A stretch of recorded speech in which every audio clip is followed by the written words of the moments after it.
Welcome to Medical Media Mixer, the perfect cocktail. I'm Nicole Peniston, psychologist. And I'm Tara Prisco, physician assistant. And today we have a guest with us. It's an honor to have an actual filmmaker on with us. So we have Paula Crichton De Alba. Welcome. Hey, thanks for having me. So a little bit about how this all happened, and then we'll introduce Paula and go through everything. This was inspired by my 8th graders' social studies project. This episode, they told her she could do any sort of a historical anything and write a paper on it as long as she researched it properly. So she was researching the toxic cosmetics used in the Victorian era. And I said, this is perfect. Now I just need to find a film to go with it. And then we found you. So that was quite exciting. Actually, there's nobody else who really covers this in the way that you do. So it's very unique. Thank you. Yeah, that's part of the reason why I made it is because I looked it up and I just couldn't find many films that were touching the subject. Yeah. So tell us a little bit about yourself, your background, what led you into filmmaking. Yeah, of course.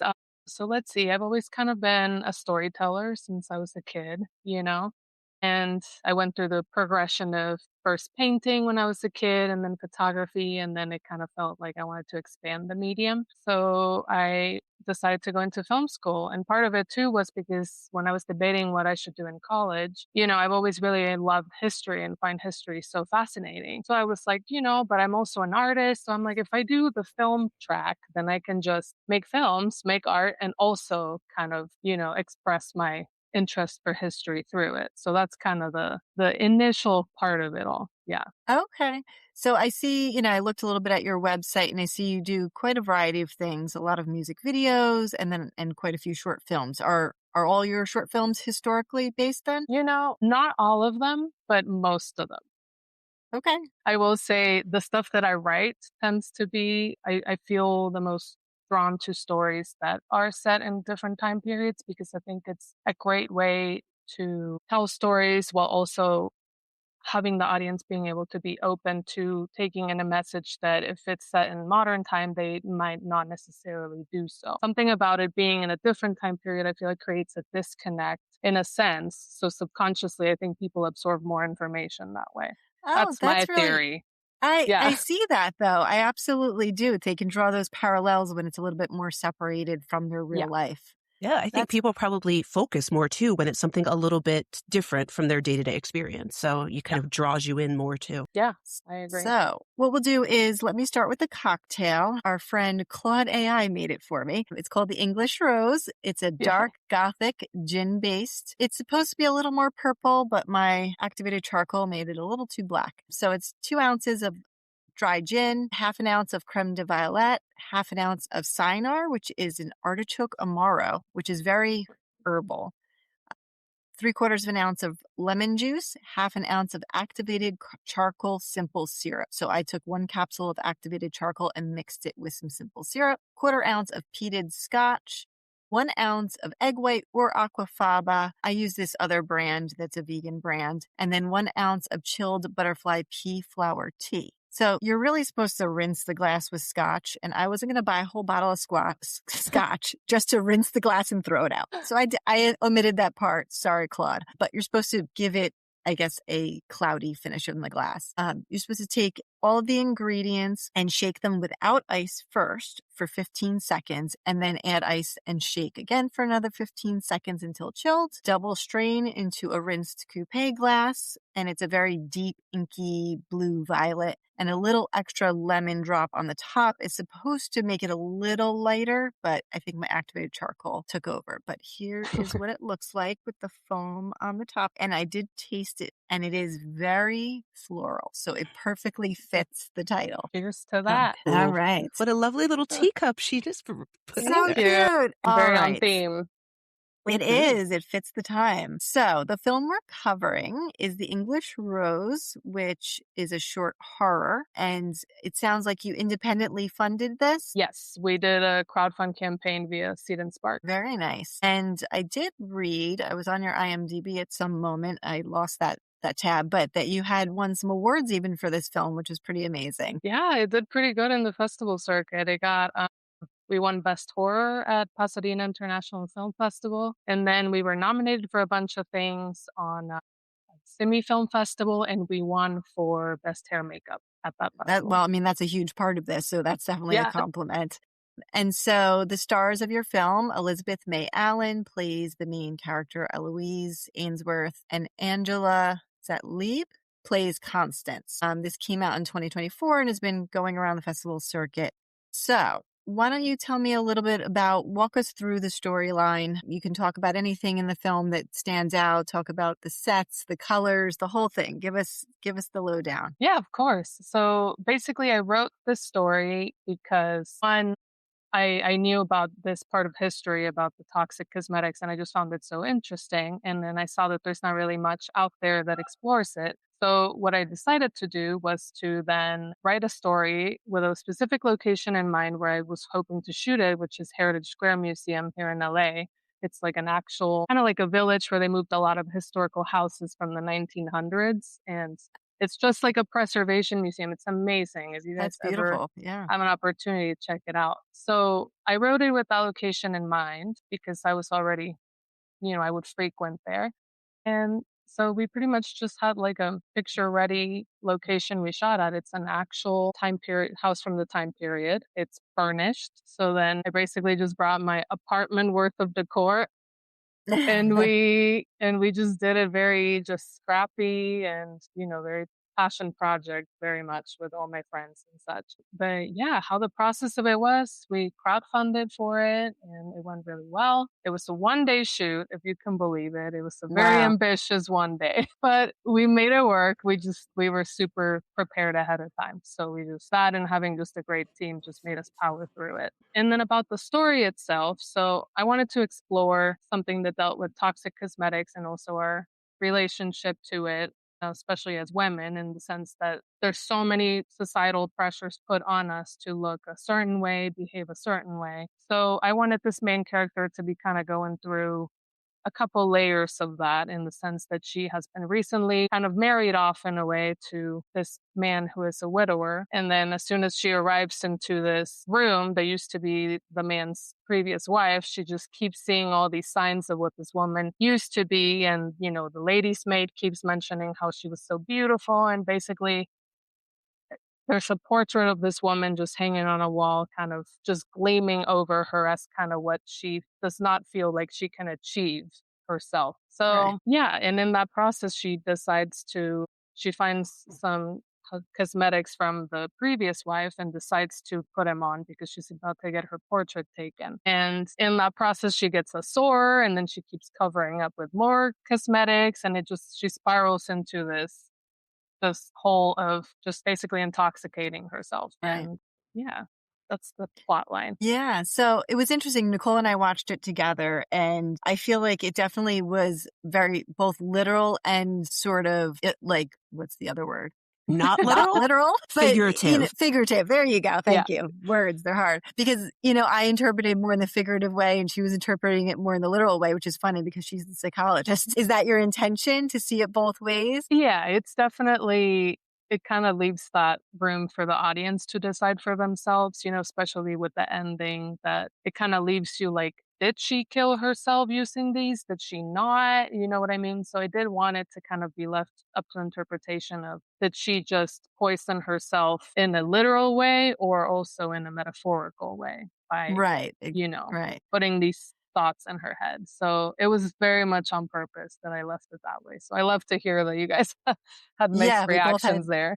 Yeah. And I noticed very much that the set had those colors, the green that it's known for arsenic, and just that muted look to it. I know you said the set was pretty much there, but as far as like film technique, is there certain things that you have to do then to achieve what you're looking for with that? Yeah, I mean, a lot of it was the wallpaper on the location was already there. So we had a basic color scheme we were working with already based on that.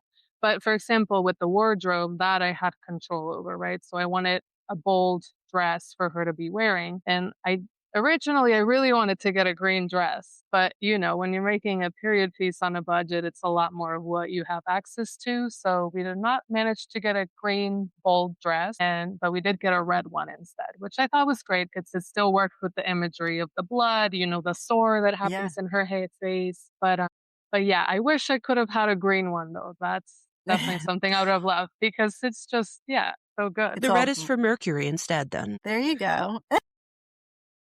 You can't escape it. Yeah. No, exactly. So I'll talk a little bit about some of the poisons, and then we'll talk a little bit about the psychological aspect as well as sort of modern day cosmetics. So the main, in the Victorian era, which is 1830s to early 1900s, all of these things sort of peaked, but a lot of them have been used throughout history. So there'll be some nods to some even older uses. Arsenic being probably one of the biggest. Arsenic had these wafers that they would sell to women openly in the good old Sears and Roebuck catalog and at your local drugstore. And they called them safe, quote, complexion wafers. So, they were marketed as harmless. Women nibbled on them like candy, basically. They wanted to clear their freckles and have that porcelain skin. And as we just spoke of, the emerald green dye often used arsenic, which was the fashionable color of the time. And if you take a look now at some of these gowns, they could have, 900 grains of arsenic embedded in the gown. And basically you're shedding or absorbing that into your body when you're dancing and sweating in this era. So that's pretty amazing. They also use some hot spring baths and things like that for full body soaking for arsenic. And then, as we mentioned, the wallpaper was very prominent through that area. The thing about arsenic is it actually builds a tolerance. And so you get so used to using it that they bring on ill effects like vomiting and stomach pain when they stop. So that's very curious. That's not something I knew about this beforehand. So some things that we would see in an acute state of poisoning would be nausea, vomiting, diarrhea, abdominal pain, encephalopathy, which is a fancy word for basically changes of the brain, neuropathy, which would be numbness, tingling in your fingers and toes, abnormal heart rhythms, blood pressure issues, and then frank, just cardiovascular collapse. So that's really the acute setting. The chronic is more what they saw during that era because people were using small amounts over long periods of time. And so it's interesting, even though they were trying to have one shade of their skin, it would actually cause the opposite at times. It would cause hyperpigmentation. So they would call it raindrops on a dusty road, which is dark and light patches. So I'm not even sure why they continued to use it if the effect wasn't there. In your research, Because have you people come up said it with that? worked. Yeah, I guess it's like we say that, like, you make an association. I mean, part of it is, just sticking with it. The whole idea of beauty is pain. You know what I mean? Right. Mhm. The Exactly. more they're suffering, they're like, this might Yeah, really have good results. Yeah, the I guess closer you so. are to the ideal, the more painful it Mhm. is. So they would get thickening of their palms and soles. After 10 years exposure, it's basically a carcinogen. So it can cause cancer, specifically skin, bladder, or lung cancer. In the modern era, we can test for urine for arsenic poisoning, but it has a very short half-life. So if we were suspecting that, that only would be positive for about 4 hours after ingesting it. So hair and nail clippings would be a way we would be able to test somebody in more modern era. And if it's more of an acute poisoning, they can use something called chelation, which pulls these compounds out of your blood. But really, once damage is done, you can't undo the damage. So if this is something over a long period of time, you can't really fix it. So when you were doing this, as far as the research goes, which particular compounds were you looking at? Like lead, arsenic, mercury? What were the ones that you were looking into? I did a lot of research, and after looking at so many different things, I did purposely leave it ambiguous. I left it Mm-hmm. purposely ambiguous because I didn't want to drop in like more attention to that rather than the association with the beauty standards themselves. But Okay. I did use a wash, which most likely would have been, I believe, a lead wash, right? Yeah. And then I used the creams, which those were also, I believe, lead because those were the ones that left you the porcelain face, right? Right. Yeah. Right. So So that's that's, kind of it. yeah. Yeah. So lead is the next thing coming up. So white lead, they called it Venetian ceruse. So it was lead carbonate mixed with vinegar. And that was exactly what you're speaking about, using it to make that porcelain complexion. And they would basically sort of like how somebody now would heavily put on foundation, face, neck, arms, and chest. And this actually dates way back to ancient Egypt, and it actually continued to be used into the early 1900s until, even though it was classified as a poison in the 1600s, people continued to use it. So like you kind of spoke about, that lead paint, it damages the skin, which gets covered with more paint. Again, like in the film, shows more damage. And it would actually like harden on your face. So sometimes you would not be able to make facial expressions or else it would crack. Sounds like a poison we use now, Botox. True. That's true. An intentional poison. So other things it could do other than making sores would be, cognitive decline. So it would affect your neurologic system.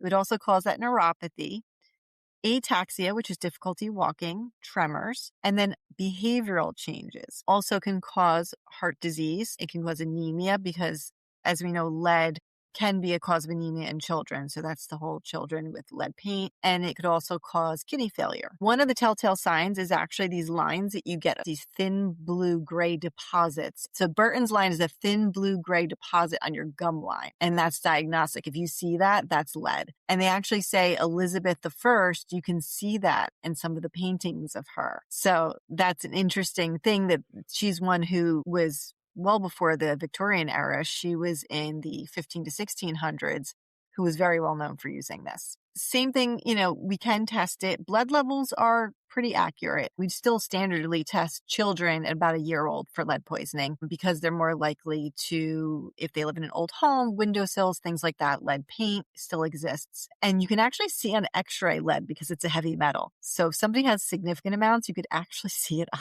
x-ray, which is kind of crazy. And then there is another type of chelation therapy where they try and remove the heavy metals from the blood. But again, it can't undo the damage that's done. So even in the modern era, it's not something we can completely cure you from. Nicole, with lead, have you ever, as far as the psychological end of things, seen any like end stage of somebody who's had maybe lead poisoning as a child or the cognitive impairments? Not end stage, but, when children are diagnosed young, we know that they can have symptoms that look very similar to ADHD, difficulty with attention and focus, and then a lot of those behavioral dysregulation. So that's something, but I think, especially, in our lifetime in the 80s and the 70s, we realized that there was lead in paint on the walls. And so limiting that helped us kind of catch that stuff sooner so we don't see as much of that end stage anymore, unless it's, coming through like well water or things like that. Right. Right. And our last big player is mercury. That was something that was even advertised in magazines, Harper's Bazaar in 1874. I didn't realize that magazine went back that far, but they recommended an ointment of mercury nitrate and lard rubbed on your eyelids, which sounds fun. I think there's technically still trace amounts of mercury in red lipstick. Well, vermilion lip tints, that's the next thing. Yeah, mercury and cinnabar. So I guess so, to achieve that color. And they used it also for acne, freckles, and skin lightening. Everybody wanted that complexion, I guess. But even as recent as 2014, they found some mercury, like you said, in some products. So the FDA limit for mercury is 1 part per million. But there were some things the FDA came across that had 10,000 parts per million in some products that were being sold illegally, but it still makes it to the market. So as far as mercury, this is where we hear about Mad Hatter's disease, right? We know about that from the Hatters, from Alice in Wonderland, I guess. That's all I know. But that effect through the skin would cause this emotional lability, memory problems, delirium, people who were really acting psychotic, essentially, because it was used in the felt of the hats. Is that something you'd see anytime modern now, Nicole, or? No, I No. think we know like you were saying, we know what the safe amounts are, and so it is limited. And they've just developed newer compounds and safer things to use, so it's not necessarily what would be the go-to anymore anyway. Right. Although I did meet someone in grad school who claimed she had mercury poisoning and Oh, that I it made remember. her go blind. Yeah. She had a lot of other stuff going on, so I'm not sure, but yep, that was her story. But she said she got the mercury from fillings in her teeth, but she did have her fillings done in another country. So it's not out of the realm It's of possibility possible. that Yeah. that she could have gotten mercury through teeth fillings in another country. Absolutely. So, there are still some more modern cases. There was a more modern case report of somebody who had something called nephrotic syndrome, which is a kidney issue. After 11 months of a mercury cosmetic treatment, somebody else who developed dementia and epilepsy, and they actually saw lesions on the MRI of their brain from a mercury skin cream for 6 years. So it's still there in case reports. I don't think it's something on my radar on my day-to-day patient care, but Well, it's and I definitely think out there. This is a little slightly a departure, but I think to put it all in context, this is why a lot of the cosmetic companies went to animal testing to prevent these poisonings from happening to people. But then, of course, But then, there's the backlash of testing on animals of for, course. especially for beauty products and things like that. So, Yeah. but there was a purposeful progression of just putting these products and seeing what happens into testing them for safety and then now testing them for safety in other more appropriate ways. Yeah. Same thing, chelation to try and remove it. Again, can't undo any of the really serious damage that's done. It can just get out what's still in your body at the time. All right. Couple just quick notes. Belladonna eye drops. So belladonna is actually something that we've used to make real chemical medication It's a compounds. flower. It is, but it dilates your pupils. So it gives you that real doe-eyed look and that sort of watery, glossy-eyed look. Over time, it can cause vision damage. Do not recommend. Opium to the face. I mean, not really. And then washing it off with ammonia in the morning. So I'm not really sure what we were trying to get there, but they were Maybe like recommended. tightening the skin. Yeah, they were recommended. They in the Ugly Girl Papers, which was the magazine that everyone followed. That's what I want delivered to my house every week. The Ugly Girl Papers, like, imagine. So uplifting. I know. So, we could talk a little bit about, the FDA, as Nicole was talking now. We have some rules, but they're pretty antiquated. They're based on a 1938 law. So there are really only 11 chemicals that are completely banned in the US. I did fact check this. In the European Union, there's 1,300 chemicals that are banned. So this is one place where the US is way behind. Companies don't have to prove their product is safe, and they don't have to necessarily register it with the FDA. The burden is on them to make safe products because then they can remove it retroactively, but then the damage is done. So it's not quite a perfect system at this point. And like we said, they're still finding traces of these things in products. And I guess that depends on your maker. I would say bigger companies, although we want to support small businesses. We want to support safety. So I wouldn't get the cheapest thing you can order online that comes from who knows where, maybe buy from somebody you know or from a reputable company. But I wouldn't go buying just some random product online. All right, Nicole, tell us what you think about the whole psychology of beauty, because that's where this is all real. This is where this all starts. Right. So, when we were watching the film and then going over these notes in preparation to talk about it, I was thinking, Paula, I was wondering if when you went into this project, did you see like the almost exact parallel to things that are going on now? Like, now the ideal is K-beauty and glass skin and very, very similar aesthetic, but we're just labeling it very differently now. And I wonder if you think things have really changed all that much since Victorian times. Yeah, no, I agree with you. I don't think anything's changed since then. I think we just have different, like you said, beauty standards and different rituals associated with it, different products. But ultimately, there's still very much a pressure put on all of us, but especially women, to look a certain way. So, and we still do plenty of things, wear makeup, which there's the creative side of it, but I think a lot of people wear it not so much because of the creative, but that they wear it more because of the pressure to look good. And so I don't think a lot has changed. And like you said, so many chemicals are still constantly being found on our products that are poisoning us. And I'm sure more and more will be getting, found. And, or like you mentioned, even now we're literally injecting things Right. onto our body. Yeah. So I don't think we've been doing that long enough that maybe we fully understand even what the repercussions of those things might be down the line. Yeah. But yeah, I feel like this is unfortunately going to be a timeless subject matter. I really don't know that we will ever be at a place where this will not be relevant in some way.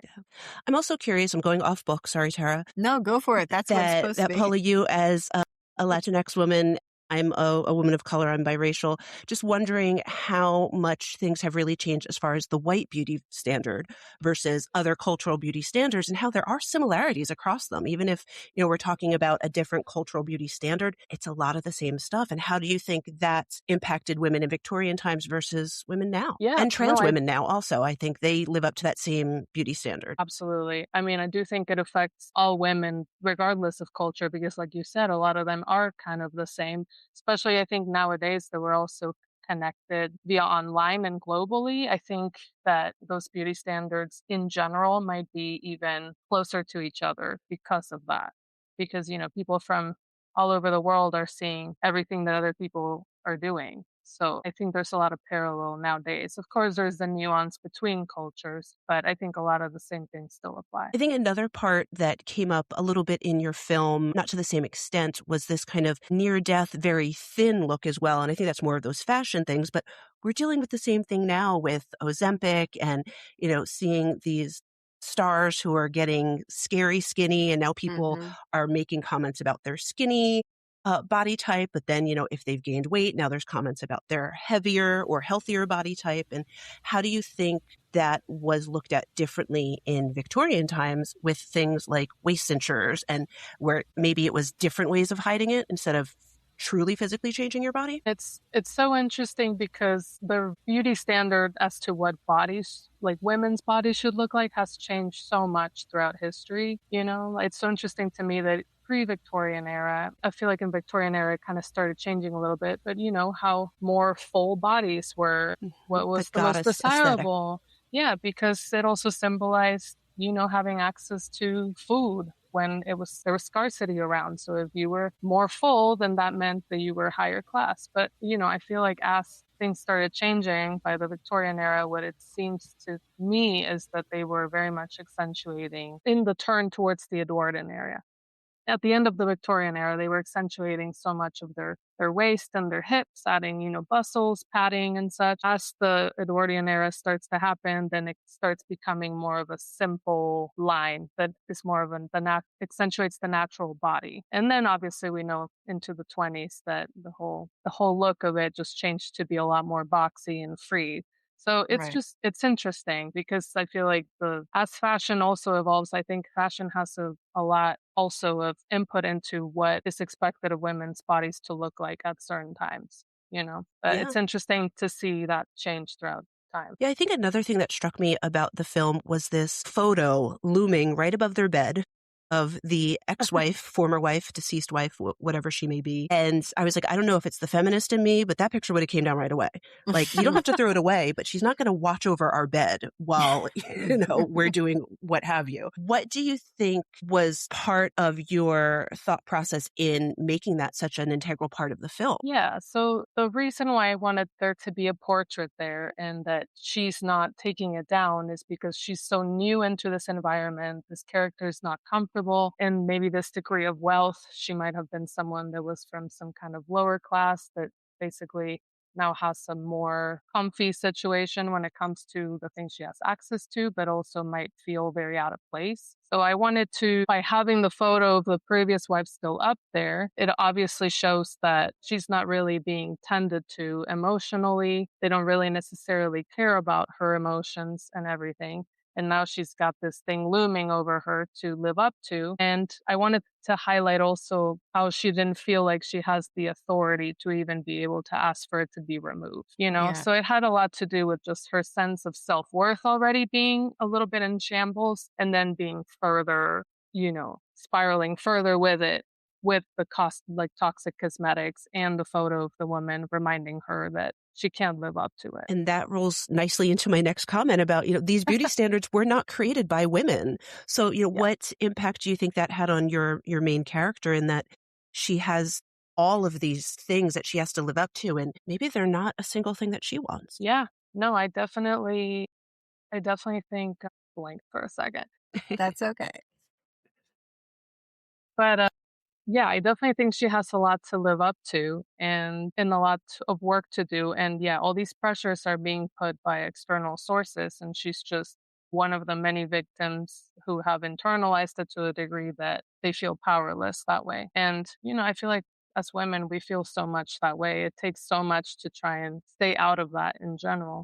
But what I wanted to do also in the film, and the last shot that I have as at the end of the film, we see that she's sitting down, she's getting her portrait taken, and she's static. And then it leaves the viewer wondering, is she dead? Is she just frozen, So, but right after there's the shot of both the portrait of the previous wife and her portrait on the wall now together. So that was important to me to show too, because then it leaves you wondering, like, did the previous wife go through this exact same thing and that's why she died? And it kind of creates a female solidarity of like we're all victims of the same cycle, and that was very much something I wanted to accentuate. So that's why the ending is the way it is. I'm glad you brought that up because when Tara and I were watching it, I was like, it's her death portrait. And Tara's like, I don't know. I don't think so. And I'm like, yes, it is. It's her death portrait. They did that. We definitely Yeah, had to have like different perspectives. So I think that's exactly yeah, what you were looking for. So that's yeah. I wonderful. left it, like I said, I left it ambiguous because I wanted people to wonder that. And Yeah. it's up to everyone how they take it, literal or metaphorical. But ultimately, she was still the victim of something. You know. Yeah. I think too, and this goes along with those exact words, being the victim of something, it almost kind of draws a parallel to addiction. You need this product, the product makes the problem gets worse, you use more product, then you have to use more of it to try to cover up the problem, and it's just this endless cycle. And I think it's, even though you're talking about beauty standards and feminism and all of these other things, I think it can connect to so many other issues in the world. Was that something that came up for you as you were writing or as you were filming? I mean, yeah, it's definitely, I think that our relationship to products can be an addiction, in a sense, especially nowadays because it's so accessible. It's just the amount of times that you're on social media and you're just being bombarded by influencers promoting the next skincare thing or the next, brush for your face. I don't know. There's so much information being put on us that just it's a constant reminder of like these are all the things that you can be doing. And yeah, I feel like it takes so much to just try and block that out. Yeah. I mean, being a parent of a teenager and a preteen, both young women, it's definitely something I'm very mindful of because right now we do not allow social media. Yes, of course, they see YouTube videos, they see shorts, they see things like that. But I'm trying to do my best to stop all of that external and live in the here and now in real life. And this is who we are in real life. That aesthetic that you see doesn't exist. That is all put on. So it is something that definitely speaks to me because I want to raise young women who do believe in themselves, no matter what they are, use their brains, use their humor, use their kindness, and not just be fed all of this external information. I think part of it too with social media is, and maybe this is just me being a little too hopeful about our society, is I feel like we as women maybe are a little bit more in control of what we want the beauty standards to be, but we're still buying it from each other and saying, I want to Yeah. look like her, like she's great. Yeah. I want to have her hair and her skin and that blush and I need that eye cream. Trust me, I bought like 5 of those stupid tightening eye creams off a TikTok shop. None of them work. But I feel like even though we have a bigger role in what we say we want to look like, has it really changed all that? No. No. Yeah, It we're has not. still kind of, yeah, setting ourselves up for this ideal that even, the most beautiful people in the world still have their problems and still have daily struggles. And, it doesn't, this idea that we're chasing of perfection isn't real. And I don't know if we're ever going to fully embrace that. Yeah, I mean, we went from our generation, Cosmo and 17 magazine and all those static, pictures of And ideal heroin to chic.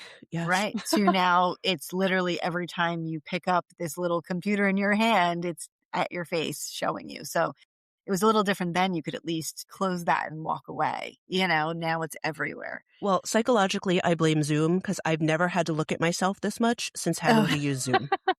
I never looked at myself as much as I do now, and I hate it. that's funny. Actually, I feel like my static pictures I'm more judgmental of, but seeing my animated self I'm more comfortable with. So at least there's that. That's true. That's true. You see But different there is facets of something yourself. to that. There is definitely something to that too. You're right. I mean, especially in the past, I feel like, we're in a time where we're seeing ourselves so much. I don't think our brain is designed to be able to take that information, Yeah. or Yeah, even Yeah. just to see a reflection so much. I don't think biologically that is something that, yeah, our brain right. Yeah, is that you used were to. set up for. No, Yeah. that makes sense. That's absolutely true. Yeah. I mean, everywhere you go, someone's taking a selfie, somebody's doing this. I mean, growing up, pictures, our parents, it was in an album on a paper picture. That's all you got on that roll of film, and that's how life was, and you just got to remember it that way. Now you have how many pictures a day? Mhm. So quite interesting. Anything else, Nicole, you can think of to touch on? Well, it's not about this, but I was wondering what other projects are you working on, Paula? Anything that Yeah. we can keep an eye out for or help promote? Yeah, of course. I'm actually right now I'm developing my first feature film, Mm, and surprise, it's a period piece. This one's set in like 1914 Mexico during the Mexican Revolution. And Okay. it's basically a queer romance and also a bit of a coming of age in the sense that the main character is battling a lot with the sense of tradition and familial duty and also forging her own path and her drive to do so. So yeah, that's a little bit. That's It's called exciting. Adela. Yeah. oh, I love that. Yeah. We will keep an eye out for it. Absolutely. Yeah. We'll definitely link all of your website, your socials, your IMDb, all those things in our show notes so our listeners can know where to find you. Thank you. Yeah, it's really neat. Me, myself being the logical, non artistic person, I really look up to people who have that in them and that creativity. And I think it's beautiful the way, you can express yourself. So it's super exciting. And we'll be looking for your future to hopefully continue to grow. Thank you so much. And honestly, it means so much to me also that you guys reached out to me because, when you're making a short, you're just hoping to get it out there and for it to be seen and for people to get the message. So it's really amazing to have a podcast, like you guys reach out because you found it randomly on the internet. And that's Yeah. amazing. So Yeah. just having done that, and then another thing that this short also got me access to, I recently went and shadow directed on the Gilded Age HBO show for 3 weeks. That's Wow. amazing. And that was partially because of making this short that you guys watched, the English roast, because I was able to send that as part of my portfolio to the program I went through with Warner Brothers. And so it's just amazing that to see something that came out of an interest of this specific part of history, my own ambitions, when it comes to feminism and telling stories about women's struggles, for it to have had this degree of outreach is just, it's everything to me. So thank Yeah. you. Thank you for Of having me. course, that's so amazing. I mean, Yeah. I know that Tara and I were always looking for small businesses, up and coming people, but also just people who are creative and they're doing something different outside the box. We love to support that because that's kind of how we're trying to get out there too. Is like we're doing something different. We want to always support other women in their endeavors, but it's just really cool to meet these people who you might not know otherwise and hear about so many exciting things that other folks are doing. So it's really been great to meet you and talk with you. Likewise. Yes. Thank you. All right. So thanks for listening to Medical Media Mixer. The perfect cocktail. Cheers. Cheers. Thanks for tuning in to this episode of the Medical Media Mixer podcast. If you enjoyed the conversation, don't forget to subscribe, rate, and review us on your favorite podcast platform. Your support helps others find the show. Want to keep the conversation going? Follow us on social media. We're at Medical Media Mixer Podcast on Instagram, Facebook, TikTok, YouTube, and on Pinterest, the Medical Media Mixer board. If you'd like to support the show and help us grow, check us out on Patreon, patreon.com/Medical Media Mixer Podcast. And on Buy Me a Coffee, buymeacoffee.com/Medical Media Mixer Podcast. If you have a topic idea, feedback, or just want to say hi, send us an email at medicalmediamixer@gmail.com. You can also stream all of our episodes and find more info on our website, medicalmediamixer.podbean.com. We're available on all major podcast platforms, so no matter where you listen, we're there. Thanks again for listening, and until next time, keep mixing medicine and media.